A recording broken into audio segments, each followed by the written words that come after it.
Iranian Air Force, Naval Force, everything we destroyed. तो Trump के हिसाब से ईरान में कोई बचा ही नहीं है जो सरेंडर करेगा। तो जब कोई नहीं बचा है तो अपने आर्मी ट्रूप को भेज दो, ईरान में भेज दीजिए साहब और रेजिम परिवर्तन करवा लीजिए।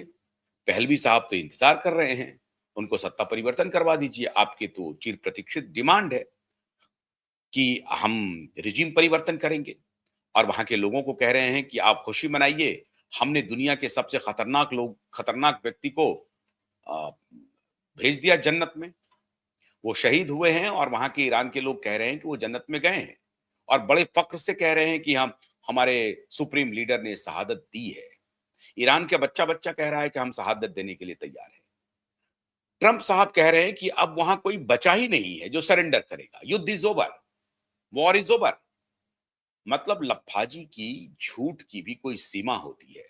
ट्रंप पूरी दुनिया में अपनी किरकिरी करा रहे हैं, पूरी दुनिया में, और एक के बाद एक झूठ बोल रहे हैं।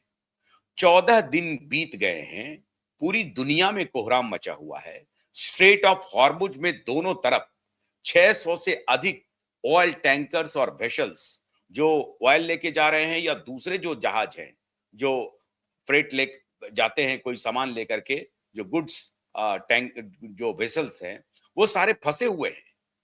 अब ईरान वहां पे कह रहा है कि समुद्री गोला बारूद फिट कर रहा है अंडर दी सी, और ये कह रहे हैं कि साहब हमारे पास तो हम कोई सरेंडर करने के लिए ही नहीं बचा है। कौन सरेंडर करेगा? हमने सबको खत्म कर दिया है। तेल अवीव पर हमले हो रहे हैं, लेबनान पर हमले हो रहे हैं इजराइल के द्वारा, और इधर ईरानी ड्रोन तेल अवीव पर हमले कर रहे हैं। छोड़िए साहब तेल अवीव को, जो रिहायशी लग्जरियस टावर्स हैं दुबई में, उस पर हमला हो गया।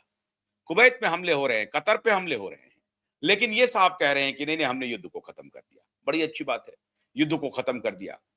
जिस वजह से आप भारत के ऊपर सैंक्शन लगा रहे थे कि आप रसिया को फाइनेंशियली मदद करते हैं क्योंकि उनसे आप तेल खरीद रहे हैं, और वो उस पैसे का उपयोग यूक्रेन के वॉर में कर रहा है। बड़ी अच्छी बात है।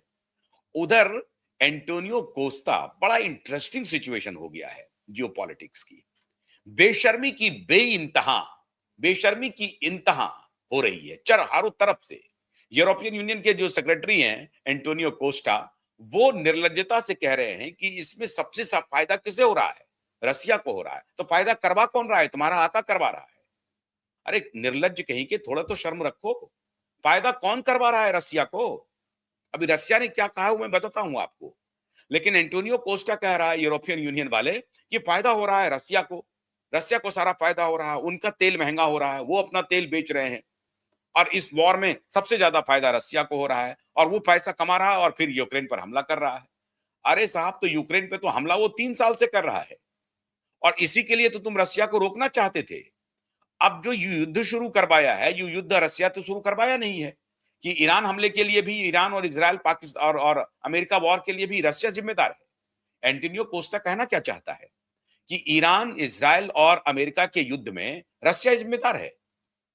अरे अपने आका को समझाइए, आप अमेरिका को समझाइए कि युद्ध खत्म करो, फायदा हो रहा है रसिया को। रसिया तेल बेच रहा है महंगे में, बेचेगा ही महंगे में।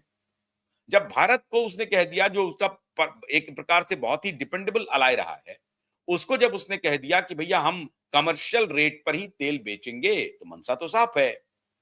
इस आप क्या चाहते हैं रसिया से? रसिया सिचुएशन का फायदा ना उठाए? क्यों नहीं उठाएगा साहब? और ये उठाने के लिए कौन कह रहा है? खुद आपके आका कह रहे हैं, भारत को कह रहा है कि हम 30 दिन का आप वेवर दे रहे हैं, आप कर दीजिए। इस बीच में, इसके पहले कि हम अपनी चर्चा को और आगे बढ़ाएं, थोड़ी सूचना दे दें, क्योंकि भारत सरकार की तरफ से एक सूचना आ रही है। भारत में एक थोड़ी मारामारी मची हुई है एलपीजी सिलेंडर की, और ईंधन की, पेट्रोलियम पदार्थ की जो किल्लत हो रही है, उसको लेकर के एक माहौल बनाया जा रहा है। तो कल ही 2 शिप जो है वो स्ट्रेट ऑफ हॉर्मुज को क्रॉस करके मुंबई सी पोर्ट पर पहुंचा है, 2 शिप। और उसमें कहा जा रहा है कि 2.7 मिलियन बैरल्स जो है वो तेल आया है।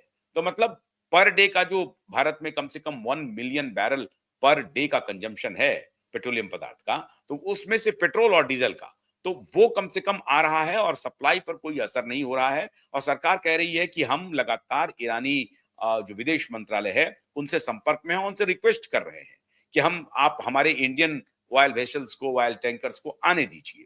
कोई बात नहीं है साहब, आ भी रहा है, 2 ऑयल टैंकर्स पहुँच भी गया है। अब वो अपना वृत्तांत बता रहे हैं कि हमने अपना रडार जो ट्रैकिंग था और जो स्विच था उसको हमने लाइट ऑफ कर दिया या जो भी कर दिया, हमने आइडेंटिफिकेशंस जो कोड होते हैं उसको ऑफ कर दिया जिससे कि पता ना चले। खैर जो भी तिकड़म करना पड़ा हो, लेकिन ऑयल वेसल्स और टैंकर्स जो भी है वो स्ट्रेट ऑफ हॉर्मुज को क्रॉस करके मुंबई पोर्ट पर पहुंचा। ये अच्छी खबर है। ये तो हो गई एक खबर जो मैंने आपको दी। असली बात क्या है कहानी मित्रों? पुतिन पर्दे के पीछे बड़ा खेल खेल रहे हैं।